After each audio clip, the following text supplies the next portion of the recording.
Pour que Bartimée puisse attirer les regards bienveillants du Seigneur, il devait s'approcher non pas de Jésus de Nazareth, mais du fils de David. Le fils de David était donc la révélation prophétique que Dieu a donnée à son serviteur Nathan, afin de lui dire au peuple qu'il avait prévu un roi qui va s'asseoir sur le trône de David éternellement. Et cette prophétie s'est accomplie en Jésus-Christ. Comment donc, au milieu d'une si grande foule, il pouvait crier, s'approcher de quelqu'un à qui on a donné un nom, mais en l'appelant en sa qualité de fils de David? Deux fois, pour bénéficier des faveurs royales, il nous faut nous approcher des dieux, du roi en sa qualité du roi. On s'approche du Seigneur en sa qualité du roi, du roi, du roi. En d'autres termes, les faveurs donc royales dépendent de l'état d'âme, de l'attitude du cœur du roi. Nous devons donc quelquefois poser des actes qui attirent le regard, qui attirent l'attention de notre Seigneur, qui attirent l'attention de notre roi, qui touche son cœur. Bonsoir, je suis votre frère Batalé de la maison de prière et c'est notre séminaire que nous animons depuis le début de ce mois. Les 4 choses qui attirent la faveur royale. Et aujourd'hui, c'est notre deuxième sous-thème que nous avons intitulé l'adoration et le cœur du roi. Lorsque Isaac voulait bénir son fils, son aîné, Ésaü, certes, il avait la bénédiction, mais pour libérer cette bénédiction, il lui dit, va, prends ton arc, prends tes flèches, va faire la chasse et prends un gibier, prépare-moi un repas qui va donner la joie dans mon cœur. Et que mon âme, comme ça, mon âme sera dans des prédispositions à déclarer des paroles qui te bénissent. Au soir de sa vie, Isaac voulait bénir Ésaü. Mais avant de le bénir, il dit qu'il veut que son cœur atteigne un certain niveau de joie. Et cette joie, devait venir par un repas. Il dit, prépare-moi, oui, un repas. Mais pas n'importe quel repas, ça doit être un repas qui réjouisse mon cœur. Il veut que son cœur soit d'abord dans la joie. Il veut quelque chose qui touche son cœur, qui lui communique la joie, afin de pouvoir bénir son enfant. Pas seulement un repas, mais quelque chose, un repas, un plat qu'il aime. Oh, les rois ont des choses qu'ils aiment. Notre roi, qui est le roi des rois, a des choses qu'il aime. Et l'une de ces choses s'appelle donc l'adoration. Je sais que vous connaissez, vous avez déjà entendu, vous adorez, nous adorons, et notre roi, je sais que cela n'est pas quelque chose de nouveau pour vous, mais nous allons essayer d'entrer un peu plus en profondeur pour comprendre les effets de l'adoration dans le cœur même du roi. Alléluia. C'est comme pour dire, si le cœur du roi est dans la joie, il peut pardonner. Oui, il peut faire des cadeaux. Il peut gracier. Nous pouvons donc bénéficier de beaucoup de choses si nous mettons le cœur du roi dans des prédispositions, dans des dispositions de nous faire du bien. Nous avons dit que la faveur, c'est la grâce, c'est les bonheurs, ce sont des actions, des bienveillances, des bienfaisances Aujourd'hui, nous parlons de l'adoration dans le cœur du roi. Nous vous rappelons qu'ici, Dieu est roi parce que le Seigneur, quand il est venu, il nous a parlé du royaume donc de son Père qui est roi. Le Dieu, ça a une connotation trop religieuse et ça nous met des fois dans l'hypocrisie. Dans notre sous-thème d'aujourd'hui, nous voulons parler des effets de l'adoration dans le cœur même du roi. Rappelez-vous que nous avons dit, lorsqu'on parle du royaume, on parle de deux choses, la puissance et la gloire. Tout royaume s'est défini par ces deux choses, la puissance et la gloire. Mais c'est la puissance qui produit la gloire. Et la gloire, elle attire ce qu'on appelle la révérence. La brillance appelle la révérence. Les gens ont tendance à se courber, à donner à jeter des fleurs. Et il y a une certaine considération, il y a même une certaine crainte, deux fois la peur. Parce que la gloire dégage une magnificence qui pousse à tout cela. L'adoration, comprendre l'adoration. Ces choses que je parle, j'ai dit être révéré, être considéré, être craint, être loué. Toutes ces choses peuvent aussi être appliquées aux hommes qui sont élevés dans la société. Un mari peut être révéré par sa femme. Sarah appelait son mari Abraham Seigneur, elle révérait Abraham. Mais toutes ces choses à un certain niveau ou une certaine limite. Lorsque ça dépasse le niveau normal, ça devient, ça atteint un niveau extrême. C'est cela qu'on peut appeler en ce moment-là l'adoration. Des concepts adoration, je sais que nous savons. Et je voudrais dire à quelqu'un ce que l'adoration n'est pas.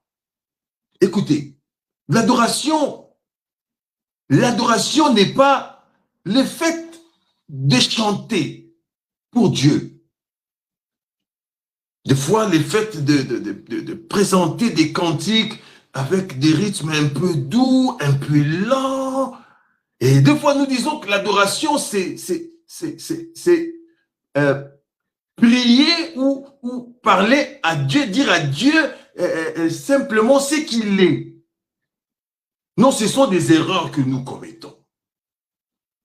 L'adoration, ce n'est pas non plus le simple geste de se prosterner devant lui. Non, ce n'est pas ça. Au-delà de ces choses, l'adoration, pour comprendre, évoquons Abraham. Parce que dans la Bible, l'expression, le concept d'adoration est premièrement utilisé par Abraham. Lorsque Dieu regarde Abraham, il dit, ce garçon, cet homme, je l'ai vu, je le connais. Lorsque je lui ai demandé de quitter sa famille, il a obéi. Il a quitté sa patrie, il a quitté sa nation, il a quitté sa famille pour aller dans un endroit inconnu. Il a obéi.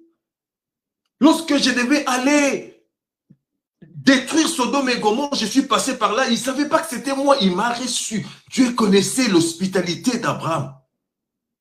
Lorsqu'il regarde son attitude d'intercesseur vis-à-vis pour son neveu Lot, il avait un cœur. Mais il dit, il veut cette fois-ci quelque chose qui touche au point le plus sensible son cœur. Il veut que son cœur puisse être touché à un niveau exceptionnel. Et ce niveau exceptionnel, c'est dire, sacrifie-moi ton fils Isaac.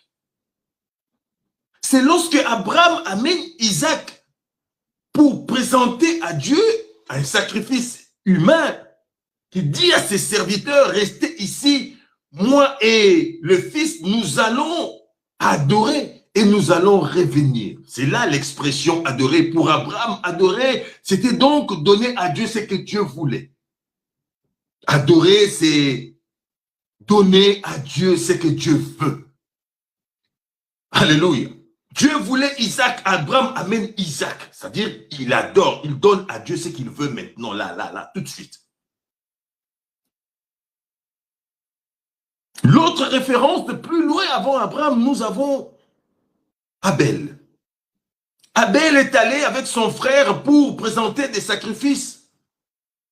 Lui, il prend l'offrande d'un animal, il présente à Dieu, il dit, Dieu a accepté, a agréé, ça fait du bien au cœur de Dieu. Dieu a agréé, Dieu a vu, c'était très bien, c'était bon.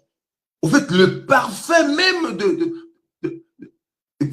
qui sortait de l'offrande même d'Abel, montait jusqu'à Dieu. Dieu a senti, dit, ça c'est l'odeur que je veux, ça a adouci, ça a donné du plaisir à Dieu parce que Dieu ne mange pas comme nous.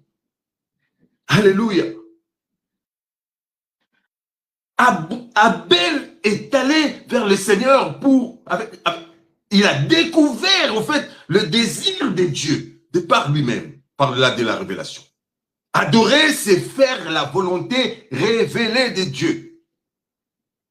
Je dis adorer, c'est faire la volonté révélée de Dieu. Pas n'importe quelle volonté, pas la volonté choisie. Toi-même, tu veux faire ça, oui, ça peut être. Non, il faut que ça soit révélé, il faut que ce soit ce que Dieu veut.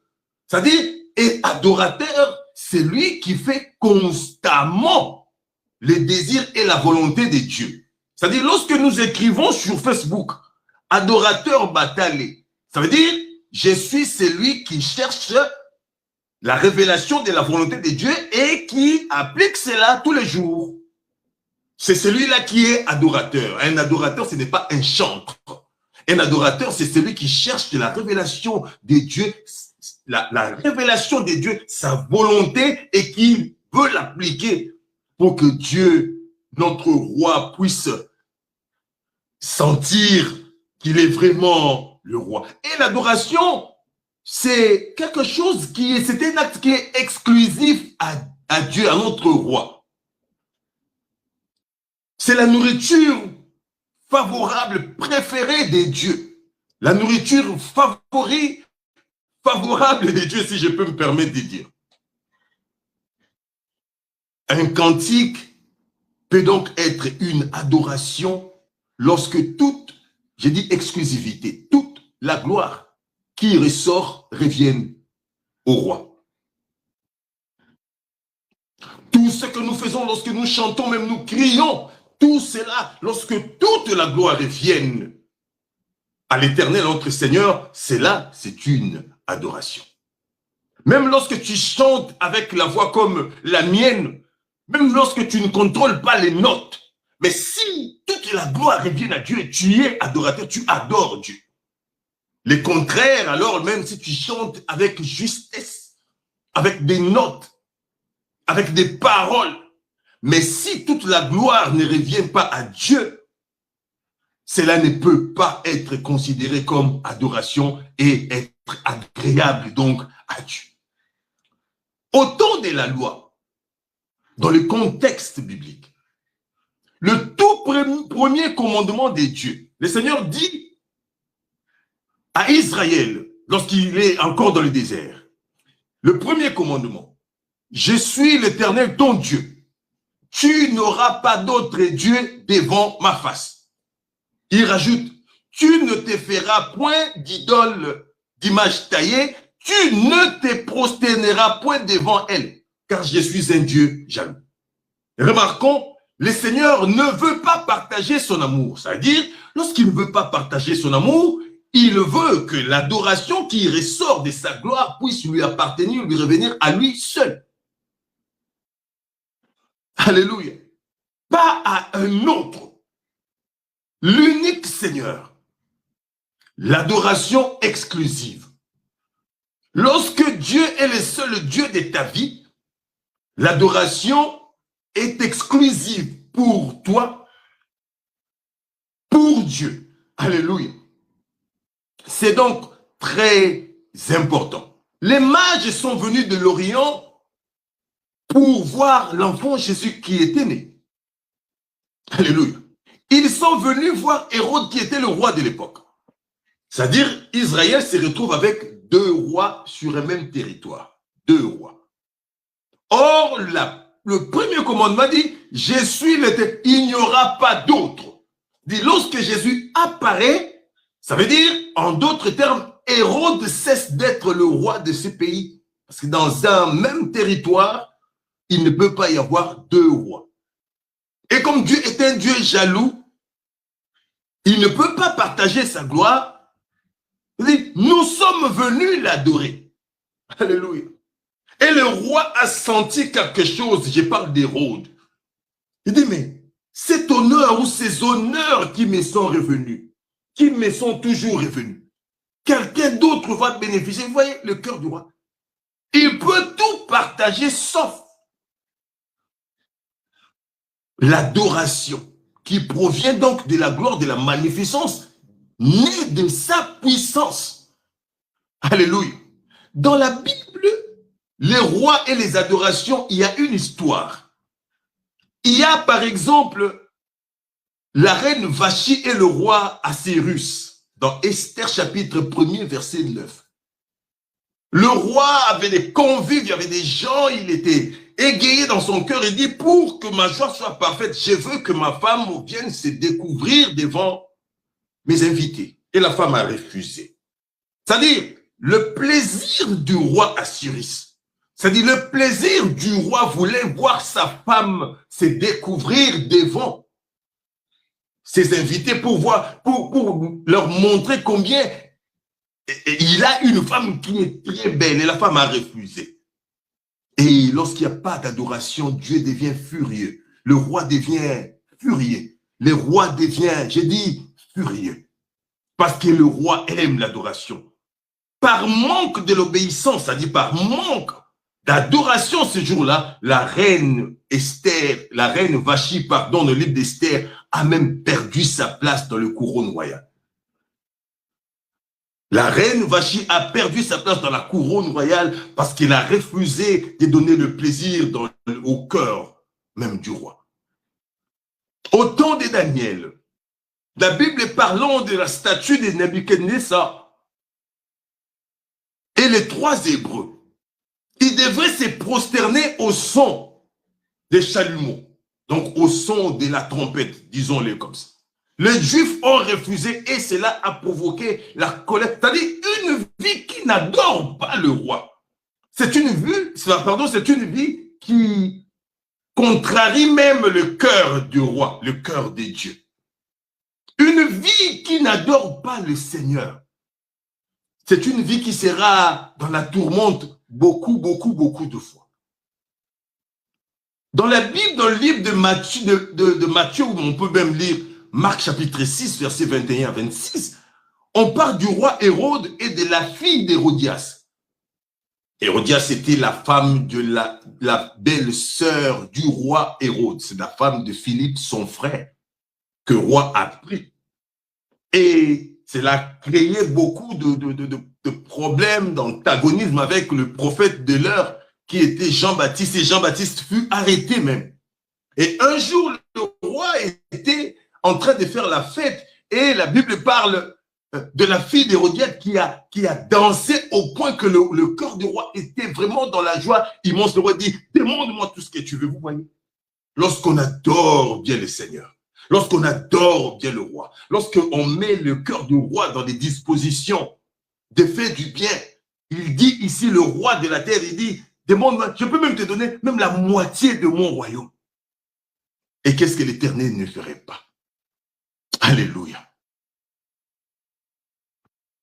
Le plus grand problème, c'est de ne pas connaître l'adoration. C'est quoi l'adoration, les concepts, etc., etc. Oui, ça c'est la théorie, mais dans la pratique. Comment adorer? Dans l'ancienne alliance, pour ne pas m'éterniser, il y a un homme qu'on appelle David. Il était roi.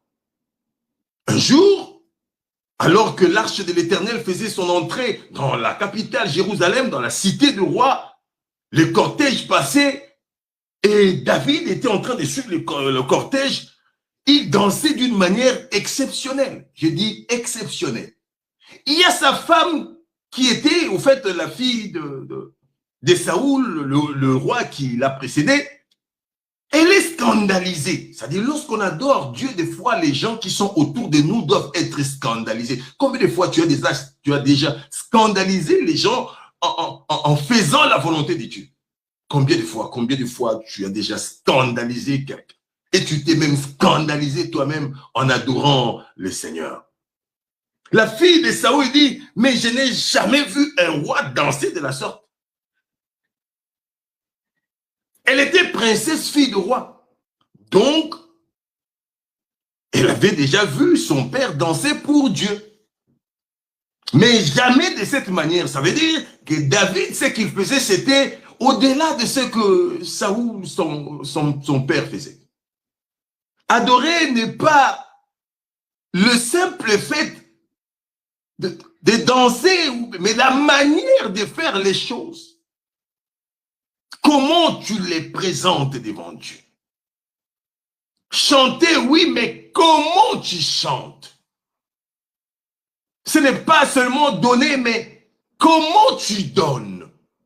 Ce n'est pas seulement prêcher, mais c'est comment tu prêches, avec quelle disposition intérieure. Le Seigneur a croisé la femme, une femme qu'on appelle femme samaritaine.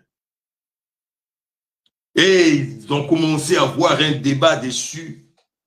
La femme dit, mais nous, nos ancêtres disent que le lieu où il faut adorer, c'est... Nous savons que c'est ici. Mais pourquoi vous dites que c'est à Jérusalem? Alléluia. Mais avant d'en arriver là, le Seigneur lui dit, bon, ok, je comprends, tu as beaucoup de questions, mais va appeler d'abord ton mari. Cette femme, il dit, non, non, non, mais écoute, moi, je n'ai pas de mari. Le Seigneur lui dit, ah, c'est là que tu as dit vrai. Parce que tu en as eu 5. Celui avec qui tu es maintenant n'est pas ton mari. Donc la femme a commencé à se dévoiler d'abord, dévoiler son cœur devant le Seigneur, un cœur repentant d'abord. Et le Seigneur commençait à lui expliquer que l'adoration, ce n'était plus question des lieux, mais des manières, en esprit et en vérité. Pourquoi en esprit et en vérité? Parce que Dieu est esprit. En d'autres termes, peut adorer Dieu, ne peut bien adorer Dieu que celui qui a la connaissance de Dieu. Je parle de la révélation de Dieu. Qui est Dieu? Ici, nous disons qui est le roi.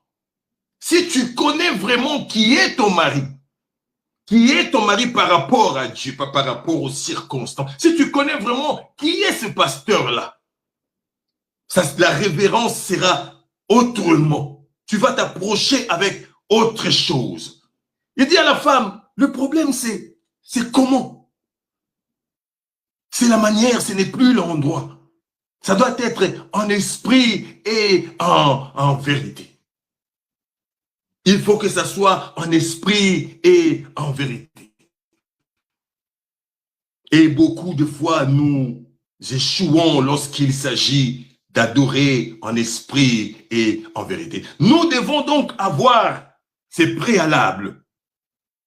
Remplir la question de la révélation de Dieu.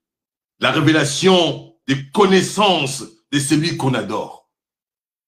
Le Seigneur dit, vous adorez ce que vous ne connaissez pas. C'est-à-dire, celui qui veut être adorateur doit être en constante recherche de Dieu, du roi. Connaître le roi aujourd'hui plus que hier. Avoir ce désir de le connaître demain plus qu'aujourd'hui. Tu ne peux pas être adorateur et être rassasié des dieux que tu as connus il y a 20 ans. Jean est emporté dans la sphère céleste. Nous sommes dans le livre d'Apocalypse. Il y a un ange qui lui montre tellement de choses. À la fin, dans le livre d'Apocalypse 22, il voulait se prosterner parce que c'était un ange puissant. Mais l'ange lui dit, hey, stop!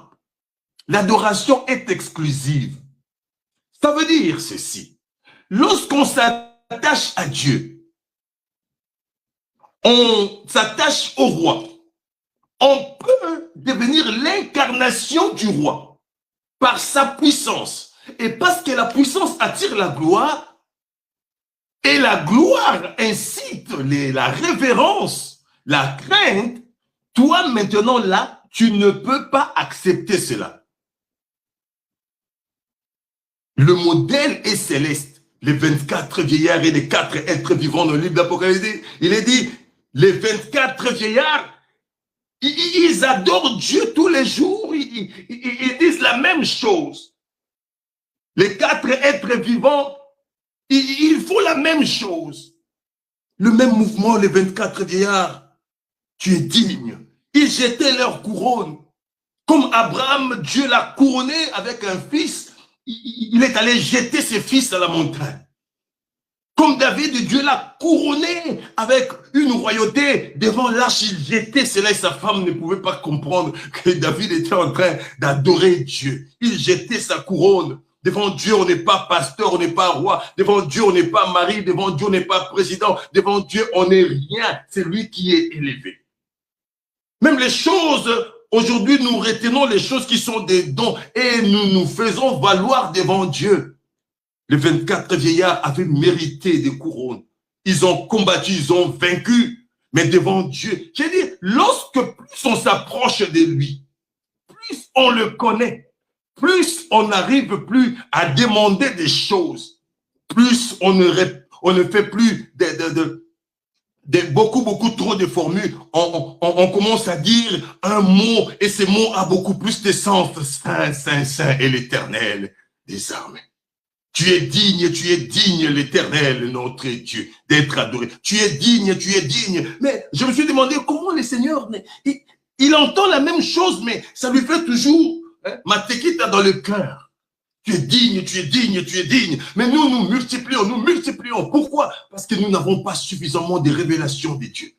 Cherchons donc la révélation de Dieu tous les jours. Approchons-nous tous les jours. Nous deviendrons donc des adorateurs. Et lorsque nous deviendrons des adorateurs, nous allons toucher le cœur de Dieu. Et Dieu, lorsqu'on touche son cœur, il a tellement de choses dans ses mains. Il est le Tout-Puissant, le Créateur. Tu as besoin de quoi? Des pancréas, il te donne. Tu as besoin de quoi? Des enfants, il te donne. Tu as besoin de quoi? L'adoration fait tomber des choses entre les mains de Dieu. Des fois, il ne sait même pas qu'il a déjà donné. Il donne encore et encore. L'adoration rend Dieu ivre. Je voudrais qu'à dater d'aujourd'hui, que tu commences à saouler Dieu, enivrer Dieu par ton adoration, par tes prières d'adoration, c'est-à-dire par la manière de prier avec vérité en esprit. Regarde, les mages sont venus adorer, dit, nous sommes venus l'adorer. Vous êtes venus l'adorer. Avez-vous déjà vu la puissance? Non, Jésus n'a pas encore fait des miracles et il vient déjà adorer. Toi, tu veux simplement prier lorsque tu as vu que le Seigneur a fait quelque chose dans ta vie. Et c'est en ce moment-là tu commences à crier, oh, tu parles aussi en langue. Mais les mages qui ne sont pas chrétiens, des païens, ils sont venus alors que le Seigneur est encore endormi, emmailloté, en train de ronfler comme un bébé. Pourquoi? Parce qu'ils connaissaient celui qui sont venus voir. Connais donc celui que tu sers. Que le Seigneur te bénisse. Cherche ces choses. Attache-toi à ces choses. Attachons-nous à ces choses. Et le Seigneur sûrement, certainement libérera sa bonté sur nous. Que Dieu vous bénisse abondamment. Bénissez cette œuvre en partageant ce message à quelqu'un. Priez beaucoup pour nous afin que le Seigneur continue à nous faire grâce. Nous avons notre service les jeudis à 20h avec les serviteurs de Dieu qui nous accompagnent dans cette œuvre. Et les dimanches prochains, nous allons parler de la deuxième chose qui attire la faveur royale. Que le Seigneur vous bénisse au nom puissant de Jésus, notre roi. Amen.